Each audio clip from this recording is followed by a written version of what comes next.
Hi, and welcome. This is week 4 of Region Sportsdesk. I'm Joe Faley, and always my colleague, JT Money. What's up? All right, this week we're going to go through, we're going to get a nice list right here. We're standing right here, beautiful Demaree Stadium in Merrillville, Indiana, right off. There's no E because they're too cheap to replace it. Yeah. Anyway, all right, we got to get to some games here, JT. Starting off. Let's go, dude. Let's start off with some bad teams first, and we'll make our way down to the games of the week. Let's start with Gavitt at East Chicago. What do you think of this? Both teams are pretty bad. Gavitt got absolutely destroyed last week. I like East Chicago to win this game. Close game. I like East Chicago. I like East Chicago as well, but I like them not in a very close game. Let's go Whiting, who got blown out against Wheeler at South Central. You know what? South Central really pissed me off last week because they costed me a game against Wayne. So because of that, Whiting's gonna take this game. They're not gonna put up 59 points. They're gonna put up a pretty good number. Whiting's gonna beat them 40-something to nothing just for you. I hope so. Please. All right, now please. It's Hammond at Roosevelt. They're playing in. Oh my. They're playing in. Dude, that's gonna be. It's not gonna be very good. Yeah, it's gonna be a blowout. Yeah, Roosevelt's pretty bad, very bad. Hammond's not too good. Hammond's a little bit better. Hammond's gonna beat. All right, we're gonna go to our Governors, the Morton Governors, traveling to Highland. You know, Highland made it a game with Munster for a little while. 14-0 going into the fourth. This game's not even gonna be close. Morton shuts them out, probably 42-0. Morton big. All right, let's go to another team that used to be great. Hobart KV at Hobart. I know you want to put Hobart on upset alert. I think we'll call that an upset. But I still think Hobart's going to bounce back. Yeah, they had a tough game at Griffith last week. I think they're going to bounce back. They're a little bit better than KV. Hobart still takes the game. It's going to be ugly, but they're going to win. Yeah, you're probably right, but I just figured, hey, that's a better upset choice than your upset choice. All right, now let's go. Starting to get some decent games here. Griffith at Lowell. All right, a lot of you guys think, okay, Griffith's on the rise. Griffith has, turned the corner. They beat Hobart last week. They got their first win. Not so fast, my friend. Not so fast, my friend. Lowell destroys Griffith. Lowell's going to beat down Griffith by about 3 scores. That is my cheesehead lock of the week. If I had a cheesehead here, I would show it to you. I'd throw it at the camera. Not even going to be close. I guarantee you, Lowell's going to beat Griffith. Lowell's probably going to beat the living hell out of him. All right, let's go to our number 1 team, the Michigan City Wolves, traveling to Valpo. All right, you got to remember something.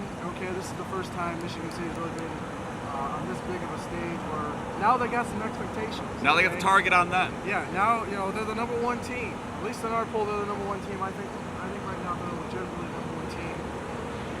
I don't think they're going to have a letdown. As we were talking about, probably the 3rd string quarterback. They're down to their 3rd string sophomore. I see Michigan City loading up the box. They did a really nice job against Chesterton's run game last week. I got Michigan City beating Valpo by at least 2 scores. They're going to win convincing fashion. This game is my upset of the week. Okay, Michigan City had a huge win, and because of that, most teams that have big wins usually have big letdowns. This is where Valpo is going to come in, and if they're going to do anything this year, they got to beat Michigan City on their home turf. So I'm taking Valpo on my upset team. That's my upset pick of the week. You're crazy, Joe. You're crazy. Our next game. This is our first game of the 3 big ones this week. Andrean at Munster. I don't know, man. Munster's a top 10 team in 5A football. Watch out. Well, look at the top quality teams they've beaten.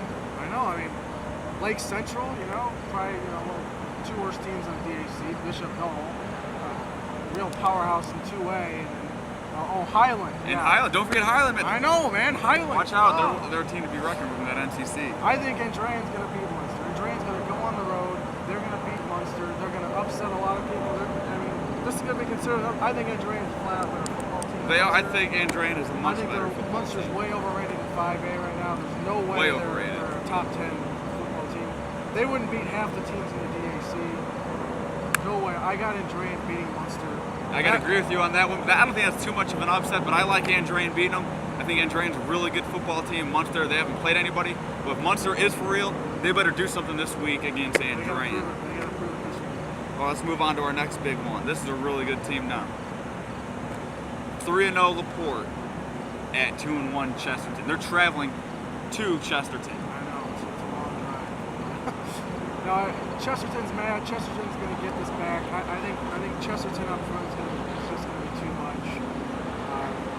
LaPorte beat a very weak Valpo's.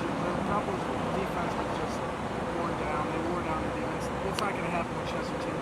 I think when you look at the matchups, Chesterton's front seven is way better than Valpo's. So I think in the end, Chesterton's going to win this game at home. They're going to give LaPorte their first loss of the year. We're talking maybe 21-14, something like that. Chesterton's going to.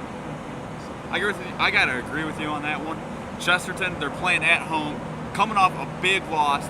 They're pretty pissed off. They just lost to Michigan City, and I don't know how many times that's happened since the Michigan City school formed. It can't be too many. Maybe once before that's happened. I think it happened in 05. So yeah, Chesterton is gonna come out. They're gonna be looking to headhunt those players from LaPorte. They're gonna absolutely kill that running back. I think Chesterton wins this game. I think there's no way LaPorte's going to put the kind of yards. 28-10 maybe. I think it's 28-10. 450 yards last week against Valpo. There's no way they're going to come close to putting those kind of 28-10. All right, now it's time to go to our big one. It's going to be located here, Friday night. Portage fans, get out here, fill the stands, fill them. We are going to do our chances. Ollie, what do you think about this game? I think this is the type of game that plays in the Portage's hands because of the type of defense they like to run. Merrillville is not the type of team that's going to ground it out 40 times. Although I think they will try to test Portage's run defense early. I think they're going to control Merrillville's short passing attack, and I look for once again I look for Dixon to have some big runs. I think Portage is still going to stick to the run game. I think in the end, Portage this is going to be a good football game. This is going to be a close game, but I think Portage in the end is going to win this in maybe a 21-17 kind of game. I see Portage winning this game. It's going to be close. It's going to be tough. It's not going to be an easy one. Again, I got to agree with you on all three big games here. I believe not only am I just a big Portage fan, even if I wasn't a Portage fan, I would still say Portage is going to win this game. You have the most electrifying player in high school football in this area I've ever seen. That's including Antoine Brown from Portage. This kid is more electrifying than Antoine. This kid gets in the open, makes a move, he is gone. You gotta see some of these highlights. I posted a bunch of highlights. Look at his look. Some of this. I mean, it's not the offensive line. It's him. He's breaking a lot of tackles. It's his vision. He has the best vision that I've seen. Just give him the ball in space and let him make something happen. He can do it. I mean, you look at what happened with Shakir Bell against Merrillville a couple weeks ago. I look for Dixon to have a huge game. I think probably over 150 yards on the ground. We're talking 2 or 3 touchdowns. He might account for all Portage's scores. But I think he's a difference maker. I gotta agree. He's the most electrifying player for a reason. I mean, he can do it all. He can run the football. He could, if he has to. He could pass a little bit too. And he's also he's probably one of the best receivers on the football team too. They can line him out wide. I mean, he's everywhere on that field. And he's one of the best punt returners probably in the area as well.